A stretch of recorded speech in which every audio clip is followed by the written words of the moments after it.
अस्सलाम वालेकुम दोस्तों। मरियम नवाज़ साहिबा की ऑडियो के हवाले से कुछ चीज़ें चल रही हैं जिसमें उस ऑडियो का जो कि 8 जीबी का डाटा है और उसमें 100 से ज़ायद फाइलें हैं, उसको नथी किया जा रहा है टोटल का टोटल मरियम नवाज़ से। हालाँकि ये वज़ीर-ए-आज़म हाउस में ये कॉल रिकॉर्डेड है।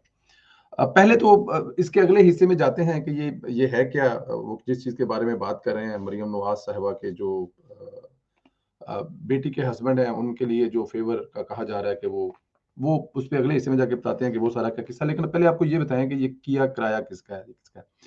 पीटीआई जो है ना, वो उसको कुछ 8-6 महीने पहले पता लग गया था इमरान खान साहब को कि वो जाने वाले हैं। बहुत सारी बारूदी सुरंगें खोदी थी इमरान खान साहब ने इस मुल्क के लिए, इस मुल्क के अवाम के लिए कि आने वाला कोई भी हुक्मरान या आने वाली कोई भी हुकूमत कामयाब ना हो सके। उसी के सिलसिले में ये यहाँ पे भी इसको भी उसके साथ नत्थी करके बताते हैं। जैसे मतलब पेट्रोल की कीमतें कम कर दी, एक जलसे में खड़े होकर जब पूरी दुनिया में कीमतें बढ़ रही थी। बहुत सारी किस्तें जो हैं वो पेड नहीं की ताकि आने वालों के लिए मुश्किलात, क्योंकि उनको ये पता था कि वो जा रहे हैं। इसी तरह से वज़ीर-ए-आज़म हाउस की भी बगिंग की गई थी। आपको पता होगा कि इससे पहले उन्होंने पूरा माहौल बनाया कि ऐसी डिवाइस लगाई जाती हैं जिससे किसी भी जगह से वो गुफ्तगू सुनी भी जा सकती है और रिकॉर्ड भी हो सकती है। ज़ाहिर है 3 साढ़े 3 साल इमरान खान साहब वहाँ पर रहे, तो इसी चीज़ें तो वो करके जाएँगे। ग्राउंड बनाया गया, खुद पहले विक्टिम बने, ताकि आने वाले टाइम में कहें जी देखें इससे पहले हमारे साथ भी ये हुआ है, अब इनके साथ ये हो रहा है। लेकिन उसमें से जो वो ऑडियो है उसको वो इस्तेमाल करेंगे कि हमारा तो कसूर कोई नहीं है। पहले भी उन्होंने कहा जी कि हमारे खिलाफ भी लगाने वाले जो हैं वो डेफिनेट जो हैं वही अब नून लीग के खिलाफ या वज़ीर-ए-आज़म के खिलाफ लगाने वाले हैं। मुद्दा डाला जाएगा फौज पे, लेकिन कर करा के खुद सारा कुछ किया। आप लोग को याद होगा कि शहबाज गिल साहब ने एक बंदा वो डिवाइस लगाते हुए इमरान खान के घर से पकड़ लिया था। अब अंदाजा करें कि इतना बड़ा जुर्म करते हुए एक बंदा पकड़ लिया है और फिर उन्होंने अल्लाह के वास्ते छोड़ भी दिया था, पर्चा भी दर्ज कराया था और फिर ये भी नहीं पता कि वो बंदा कौन था। तो इसका मतलब है कि हमदर्दी हासिल करने के लिए ये पहले अपने आप पर ये इम्प्लीमेंट कर चुके थे।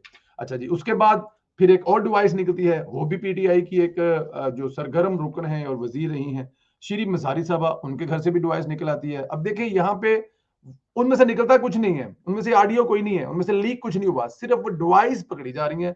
खुद ही पकड़े हैं, खुद ही दिखा रहे हैं, खुद ही बता रहे हैं, ना कोई बाहर का पकड़ है, ना कोई बाहर का ला रहा है, ना जा रहा है। और जो बंदा अंदर से एक मुलाजिम निकाला भी है, उसके भी मुंह पे कपड़ा डाला है और उसको भी छोड़ दिया है। हमें नहीं पता कि वो कौन है, ना उसके खिलाफ कार्रवाई वो तो हुकूमत को देना कि हुकूमत उसको पकड़े और पकड़कर उसके इंक्वायरी करे और पता लगे कि ये लगाने वाला है कौन। लेकिन क्योंकि वो सब फ्रॉड था, इस वक्त के लिए अपने आप को तैयार करना था कि अगर कुछ होता है तो हम बताएंगे देखें जी हमारे साथ भी ये कुछ हुआ है। अच्छा, मजे की बात, अगर किसी ने नोट किया हो तो अब मैं आपको जरा लेके जाता हूं कि इमरान खान बहुत चीजें कहता है जलसे में खड़े होकर के मुझे पता है, और बहुत सारी चीजें हमने देखा है कि हुकूमत करने से पहले इमरान खान उनको कर जाता है कि कुछ भी होने वाला हो तो इमरान खान उससे पहले वो कर जाता है। फर्ज किया कि दो चार चीजें ऐसी हैं कि वो हुकूमत करने जा रही है और वो इमरान खान साहब पहले से उसका तोड़ निकाल के बैठे होते हैं, जैसे कि वो जलसे जुलूसों में कहते हैं कि मुझे पता है राणा सनाउल्लाह क्या करने जा रहा है। अब प्रॉब्लम ये है कि इमरान खान को कैसे पता है?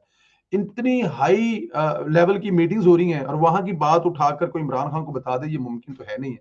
तो इसका मतलब है कि इमरान खान साहब ने वहां पर कुछ ऐसे मामला फिक्स किए हुए हैं कि उसको वो वहां की अंदर की जो आवाजें हैं, जो रिकॉर्डिंग है, वो मिलती भी है। अभी कल राणा सनाला साहब के बारे में इमरान खान ने ये फरमाया कि मुझे पता है कि राणा साहब तुसी की करन जा रहे हो और मैं ਤੁਹਾਨੂੰ ਅੱਗੋਂ ਉਹ ਦੱਸ ਕੇ ਦਿਆਂਗਾ ਤੁਸੀਂ सोच नहीं सकते। कि इसका मतलब है कि राणा सनाउल्लाह साहब जो प्लानिंग कर रहे हैं इमरान खान को पता है, और उसका एक फायदा उसको ये भी होता है कि वो इतनी सख्त प्लानिंग होती है कि वहां से इमरान खान साहब यू टर्न भी ले लेते हैं। अब उनको पता था कि मतलब कि और की कहते हैं रंगले सोटे नु मर्चा ला के बैठे राणा साहब, यू प्लानिंग उनके पास पहुंच गई और वहां से उन्होंने कहा था जी कि मैं कॉल फिर दूंगा।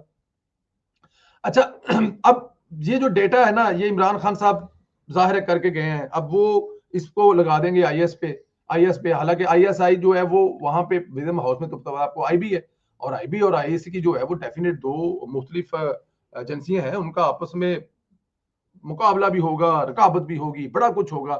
तो ये कैसे मुमकिन है कि मतलब कि आईबी जो वज़ीर आज़म हाउस की सिक्योरिटी है, वज़ीर आज़म को सारा कुछ देख रही है, वज़ीर आज़म के अंडर है, उनके होते हुए वहां से बाहर से कोई आए दूसरी जो है तो वो लगा के चली जाए? ऐसा तो नहीं हो सकता ना। तो इसका मतलब है कि इमरान खान साहब ये इंतजाम बहुत पहले से करके गए हुए थे।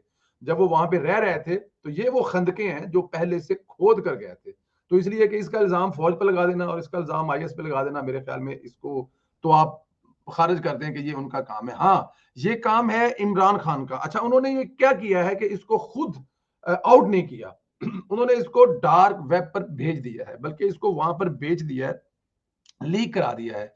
अच्छा, इसमें आप ये देखें कि इमरान खान साहब इतने सेल्फिश इंसान है, अपने जाती फायदे के लिए आपके मुल्क के वजीर आजम हाउस से, अगर पहले तो जो हुई ना इमरान खान की कोई लीक हुई या मलक रियाज की, तो किसने लीक कर दी, बात खत्म। लेकिन इमरान खान साहब 8 GB डाटा वजीर आजम हाउस का, पीटीआई जो है वो डार्क वेब को बेच रही है उसमें पता नहीं मुल्क की हिफाजत के लिए मुल्की अदारों से मीटिंग, पता नहीं क्या क्या होगा। लेकिन क्योंकि इमरान खान को वहां पे मरियम नवाज वाला हिस्सा जो है वो निकाला और निकाल कर उसको वायरल किया, बाकी बेच दिया। अब डार्क वेब जो है ना वहां पे चल रही है कि उनकी बिडिंग दो जी, हम इसको बेचेंगे, जिसको चाहिए। वो 100 से ज्यादा फाइलें हैं, रिकॉर्ड है, गुफ्तगू है, 8 GB है, लेकिन इसके हाथ पीछे सिर्फ और सिर्फ पीटीआई का। और फौज या अगर आप ये कहेंगे कि कोई एजेंसी जो है ये काम करे, मेरे ख्याल में ये बिल्कुल बड़ी जुम्मा करार इसलिए दिया जा सकता है कि वहां पे दो मुद्दे एजेंसियों का रोल अगर है, तो उसमें से आईएस वहां पे इंटर नहीं है और आईबी जो है वो वहां पे उसकी उसकी जिम्मेदारी है, और आईबी खुद ये काम तो मेरे ख्याल में कर नहीं सकती, ये तो हम सबको पता है। अब इसको लेके आते हैं कि जी वो 8 GB की जो फाइल है उसमें से मरियम नवाज के बारे में जो गुफ्तगू हो रही है 8 GB की डाटा में से, जो कि जाहिर है घंटों के हिसाब से गुफ्तगू होगी, सिर्फ वही क्यों लिखी जा रही है? वहां पे तो बहुत बड़े बड़े चीजें होती होंगी, जाहिर है बड़े बड़े फैसले होते होंगे, लेकिन हिस्से वो निकाले जा रहे हैं, लीक वो किए जा रहे हैं जो मरियम नवाज है। मरियम नवाज के बारे में ये कहा जा रहा है कि उनके जो दामाद हैं, उनकी कुछ जो ग्रिड है, जो जिसमें जो उनकी कॉलोनी है उसकी जो बिजली बननी है। अब देखें, पाकिस्तान की हुकूमत ने ये लॉ बनाया हुआ है कि अगर आप एक बहुत बड़ी कॉलोनी बनाते हैं तो आप अपना ग्रिड भी लगा सकते हैं, अपनी बिजली भी बना सकते हैं और उनको दे सकते हैं। अगले हिस्से में ये भी है कि अगर आप वो बनाते हैं तो बाय लॉ ये भी है कि उसके अगले 10 15 20 जो एकड़ जगह छोड़ के या 2 4 किलोमीटर छोड़ के वहां पर भी वो बिजली आप लेके जा सकते हैं। फिर बाद में उन्होंने कानून बना दिया जी कि नहीं, वो जहां पे आपने बेचनी है ग्रिड वहीं पे लगना चाहिए। अब उसका आधा हिस्सा जो है वो तो आ चुका है। हुकूमत पाकिस्तान ने अगर इजाजत दी है कि वो हिंदुस्तान से आना है, इसराइल से आना है या जहां से भी आना है, हुकूमत पाकिस्तान, इसमें इसका मतलब है कि उसके जिम्मेदार हुकूमत पाकिस्तान जो है वो है। उसकी रीजन है कि इजाजत वो दे रही है। जब हुकूमत पाकिस्तान इजाजत दे रही है तो फिर ये कह देना कि क्योंकि मरियम नवाज जो है वो हिंदुस्तान से मंगवा रही है। मरियम नवाज कैसे मंगवा रही है? मरियम नवाज का क्या लेना देना इस बात से? उनके दामाद का बिजनेस है और वो किसी और का भी होगा, और उस जैसे कई ग्रिड स्टेशन लगे हुए हैं। क्या मलक रियाज साहब के बारे में कोई बताएगा कि उनके ग्रिड स्टेशन कहां से आए हैं? क्या मेजर आमर साहब की जो सिटी हाउसिंग सोसाइटी उसके बारे में बताएगा कि उसके कहां पे आए हैं? ऐसी हजारों सोसाइटियां हैं जिनमें ये लगे हुए हैं, तो क्या उन के बारे में कोई बताएगा कि वो ग्रिड कहां से आए? अगर जो रहील साहब है, मनीर साहब के बेटे हैं, उनका अगर इंडिया से आ रहा है तो इसका मतलब है कि पाकिस्तान में और भी बहुत सारी कॉलोनियां होंगी जिसका इंडिया से आया होगा। और अगर इंडिया से आया है और हुकूमत पाकिस्तान ने इजाजत दी है तो उसमें मरियम नवाज का क्या रोल है? और फिर एक चीज और देखें, अगर वो ऑडियो सुन ले ना आप, तो वो उसमें शहबाज साहब कब कह रहे हैं कि नहीं जी हर हाल में करना है, करके दिखाना है, क्योंकि ये मरियम बेटी का काम है। वो तो वहां पे इतना ही कर रहे हैं, करे हम समझा लेंगे, उनको बताएंगे, हम बताएंगे कि ये मसले हो सकते हैं, ये मसाइल हो सकते हैं, लेकिन उसमें भी आधा आया हुआ है, हुकूमत पाकिस्तान ने इजाजत दी हुई है। अब जो बाकी का आना है, अब आधा आ गया, आधा पड़ा हुआ है, तो उसके उसमें तो इसमें कोई इतनी बड़ी बात नहीं है। असल मकसद क्या है? इसाक डार वापस आ रहा है, इसाक डार वापस आ रहा है और इनको सीनों में जो एक जिसे कहते हैं ना कि आग लगी हुई है कि यार डार वापस आ रहे हैं तो क्या क़यामत आ जाएगी। डार साहब वापस आ रहे हैं, इकोनॉमी ठीक होगी, और इस वक्त जो कौम का मोराल हाई हो रहा है, डॉलर जो है वो परेशान हो रहा है, उसको करने के लिए ये सब चीजें की जाती हैं। दूसरी तरफ मरियम नवाज के केस अदालत में ये लोग हार चुके हैं। अदालत में बार बार जज इनसे ये पूछते रहे कि ये जो आप पढ़ के सुना रहे हैं, ये तो एहतसाब अदालत की रूलिंग पढ़ के सुना रहे हैं। भाई, आपने अपनी तरफ से क्या किया है? आप ये बताएं कि आपने अब तक कितने सबूत ढूंढे हैं? मरियम नवाज कैसे इसमें इन्वॉल्व है? यहां पे तो नवाज शरीफ की ही इसमें इन्वॉल्व साबित नहीं हो रही, तो आप मरियम नवाज को कहां से इसमें इन्वॉल्व कर रहे हैं? मतलब एक बंदा है, उस पर इल्जाम यह है कि इसने कत्ल किया है, और उसके साथ एक दूसरा दोस्त है, उसने उसने मावनत की है। अब मुझे जरा ये बताएं कि जिसके ऊपर कत्ल का इल्जाम है वो तो उससे बरी हो रहा है। हुकूमत कह रही है कि अदालत कह रही है कि ये कत्ल जो है ना ये इसने नहीं किया है। अब अगर कातिल जो है वो साबित नहीं हो रहा, कत्ल साबित नहीं हो रहा, तो मेरी जान, जो उस कातिल का साथी पकड़ा हुआ है जिस पर यह इल्जाम है कि इसने मदद की है, अब ये बताएं कि वो उसको कैसे सजा दे देंगे? तो मरियम नवाज वाले केस में तो नवाज शरीफ पर साबित ही नहीं हो रहा कि ये उनका उन फ्लैट से कुछ लेना देना है, या उन्होंने खरीदे हैं, या वो जो पैसे मतलब जहां से आए हैं वो उसमें कुछ इन्वॉल्व है, सब कुछ वो मियां साहब पर साबित नहीं हो रहा, तो मरियम नवाज पर कैसे साबित होगा? तो ये दो चार चीजें हैं। हुकूमत जो है वो डट गई है। इमरान खान साहब को मुंह नहीं लगाया जा रहा एस्टेब्लिशमेंट की तरफ से, उनको इलेक्शन करवा के नहीं दिया जा रहा, लाड प्यार में दोबारा लाकर सीट पे नहीं बिठाया जा रहा। ये इमरान खान को गुस्सा है कि किसी भी तरह से ये हुकूमत गिर जाए। अपनी पार्टी की कैबिनेट मीटिंग में फरमा चुके हैं कि अगर इस साल इलेक्शन नहीं हुए तो हम इलेक्शन हार जाएंगे, अगले साल अगर इलेक्शन हुए तो हम इलेक्शन नहीं जीतेंगे।